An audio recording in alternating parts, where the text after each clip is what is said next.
ترقی کرے، انسانیت کے مدارج طے کرے، تو یہ خدا کے بہت قریب جا سکتا ہے، خدا کی ساری صفات اپنے اندر پیدا کر سکتا ہے ایک انسان۔ یہ خلیفۃ اللہ ہے،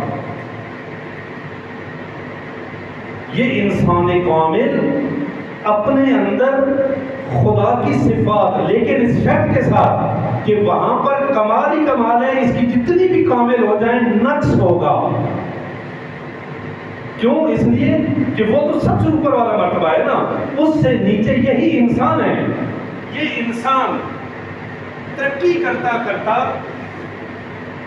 قاب قوسین او ادنا، یعنی پروردگار اور اس کے درمیان اتنا کم فاصلہ رہ جاتا ہے کہ جیسے کمان کے دو سروں کے درمیان کم فاصلہ رہ جاتا ہے۔ یہ آپ کو پتا ہے کہ ضرب المثل ہے کہ جب کمان کو کھینچا جاتا ہے نا تیر مارنے کے لیے، اس کے دونوں سرے قریب ہو جاتے ہیں، جب وہ بہت قریب ہو جائیں تو اس وقت وہ تیر کو چھوڑا جاتا ہے، وہ دور تک جاتا ہے۔ تو وہ کمان کے دو سروں کے برابر فاصلہ، یعنی بہت تھوڑا فاصلہ، اس کے لیے ضرب المثل کے طور پر، پرورب کے طور پر استعمال کیا جاتا ہے عربی میں۔ قاب قوسین او ادنا، یعنی اس کے دو سروں یا اس سے بھی کم فاصلہ رہ گیا ہے پروردگار اور رسول اسلام کے درمیان۔ یعنی ایک انسان، ایک بشر اتنی ترقی کر لے، کمال کو اس مرتبے پر پہنچ جائے کہ خدا کے اتنے قریب ہو جائے۔ اب وہ بات بھی سمجھ میں آ رہی ہوگی کہ انسان کو کیوں بنایا اللہ نے؟ اونچا بولے، اپنی عبادت کے لیے۔ آپ کو ایسا ہی لگتا ہے؟ قرآن بھی یہ کہہ رہا ہے وَمَا خَلَقْتُ الْجِنَّ وَالْإِنسَ إِلَّا لِيَعْبُدُونِ، تاکہ یہ میری عبادت کریں، اس کے لیے بنایا گیا اس انسان کو۔ آپ کو ایسا ہی لگتا ہے؟ مجھے تو ایسا نہیں لگتا۔ انسان عبادت کیوں کرتا ہے؟ قربتاً الی اللہ، یہی کہتے ہیں نا نیت میں، قربتاً الی اللہ، یعنی خدا تک پہنچنے کے لیے، خدا تک قرب حاصل کرنے کی عبادت کرتے ہیں۔ بس پھر کیا ہوا؟ ہدف عبادت نہیں ہے، عبادت بھی انسان کرتا ہے کسی اور ہدف کو حاصل کرنے کے لیے۔ تو انسان کا اصلی ہدف کیا ہوا؟ قرب پروردگار، خدا کے قریب ہونا۔ تو پھر یہاں پر سوال پیدا ہو جاتا ہے کہ وہ جو خدا نے قرآن میں کہا ہے پھر وہ کیا ہوا؟ بتا دوں تاکہ یہ سوال رہ نہ جائے اور میرے اوپر کوئی فتویٰ چھوٹا موٹا نہ لگ جائے۔ دیکھیں، ہر چیز کے کم از کم 3 آداب ہوتے ہیں۔ میں مثال دیتا ہوں بیج کی۔ بیج کا پہلا ہدف کہ وہ زمین سے گرو کر لے، جو بور ہو رہے وہ سلوات پڑھ لے۔ اچھا، جو بور نہیں ہو رہے وہ سلوات پڑھ لے۔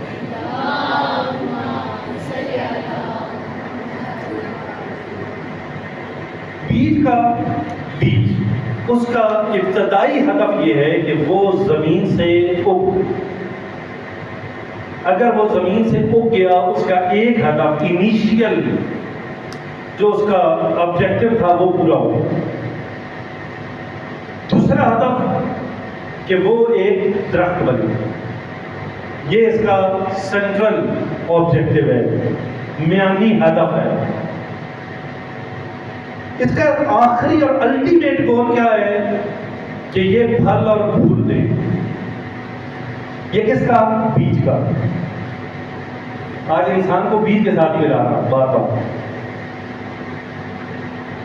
اسی طرح اچھا یہاں پر تھوڑا سا غور کریں، جب تک یہ بیج کا پہلا ہدف یعنی اگے گا نہیں، یہ درخت نہیں بنے گا۔ جب تک درخت نہیں بنے گا، اس کے اوپر پھل اور پھول نہیں لگے گا۔ اسی طرح انسان کا پہلا ہدف کہ انسان معرفت حاصل کرے۔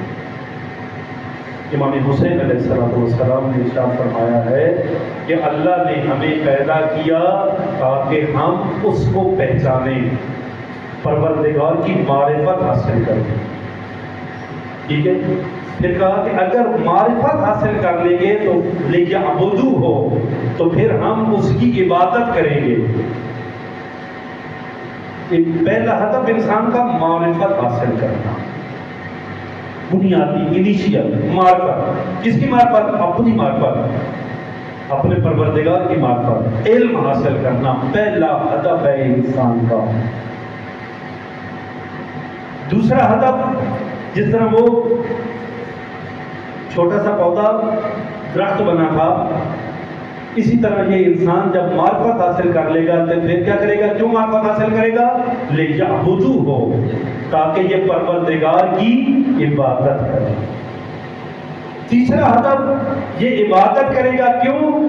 تاکہ یہ قرب خداوندی کی منازل طے کرے. یہ عام انسان ہے، یہاں سے آگے یہ خدا کا قرب حاصل کرتے کرتے جہاں تک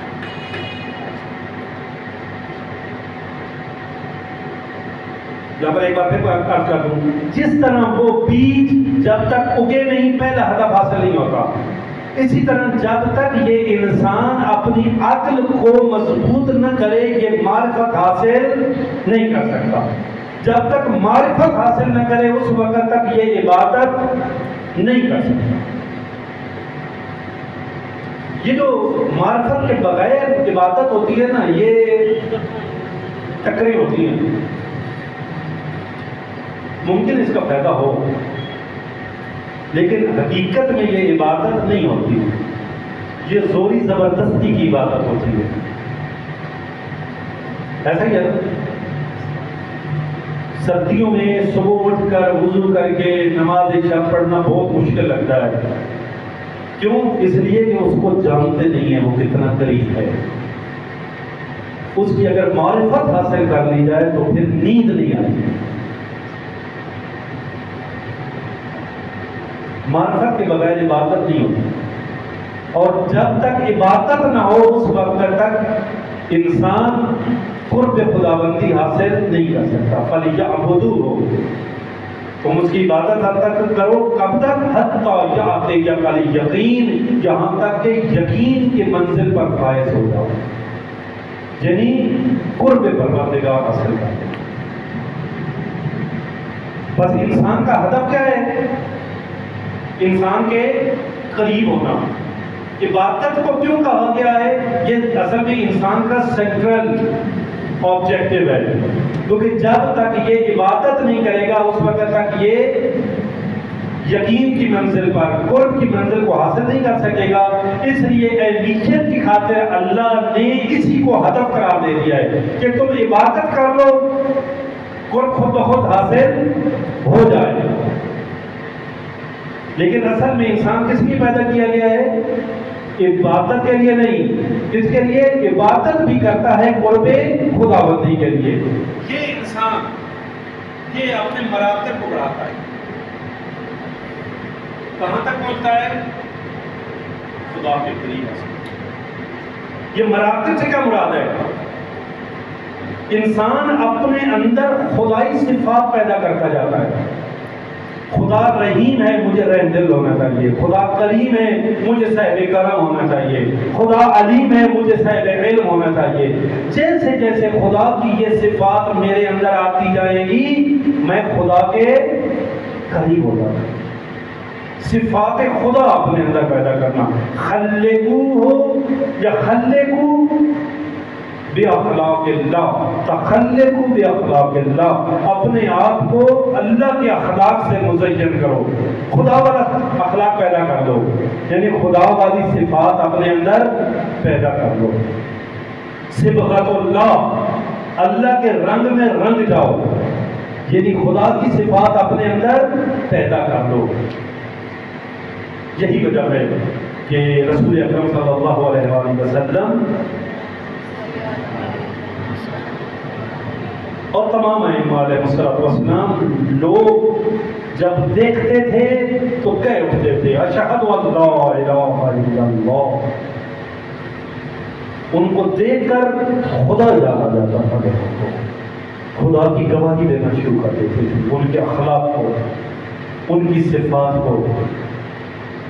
وہی صفات اگر انسان اپنے اندر پیدا کر لے تو یہ انسان ترقی کرنا شروع کر دیتا ہے اور خدا کا قرب حاصل کرنا شروع کر دیتا ہے۔ اب ایک بار پھر اس سیشن تک اپنی بات کو کنکلوڈ کرتا ہوں۔ یہ انسان اس کی عقل کو مضبوط کرنا یہ ٹیچر کا کام اتنا مضبوط کرے کہ اس کے احساسات و جذبات اس کی عقل کے کنٹرول میں۔ جب تک اس کی عقل مضبوط نہیں ہوگی، اس کا عقیدہ مضبوط نہیں ہے۔ عقیدت تو رکھتا ہے انسان، احساسات و جذبات تو رکھتا ہے، اس لیے کہ یہ تو جب انسان پیدا ہوا تھا تو لے کر آیا تھا، وقت گزرنے کے ساتھ ساتھ یہ تو مضبوط ہو رہے ہیں، لیکن یہ مضبوط نہیں ہو رہا جس نے اس کو کنٹرول کرنا ہے، جس کو اس کو لگام دینی ہے، کس سے محبت کرنی ہے، کس سے نہیں کرنی، کس سے نفرت کرنی ہے، کس سے نہیں کرنی، کتنی محبت کرنی ہے، کتنی نہیں کرنی، کس سے دشمنی رکھنی ہے، کس سے نہیں رکھنی، یہ کون بتائے گا؟ یہ ہماری عقل بتائے گی۔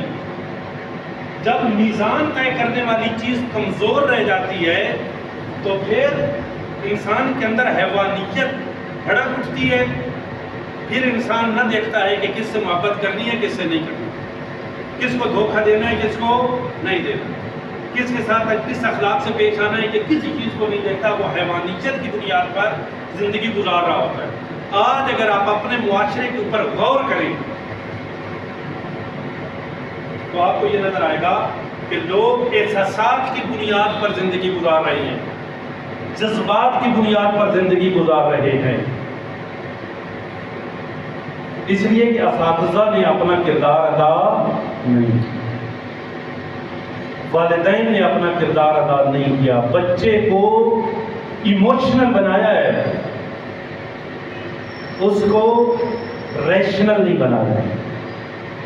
تعقل، خدا بار بار افلا تعقلون، افلا یتدبرون، بار بار کہہ رہا ہے کہ کیوں تعقل نہیں کرتے، کیوں تدبر نہیں کرتے، کیوں فکر نہیں کرتے؟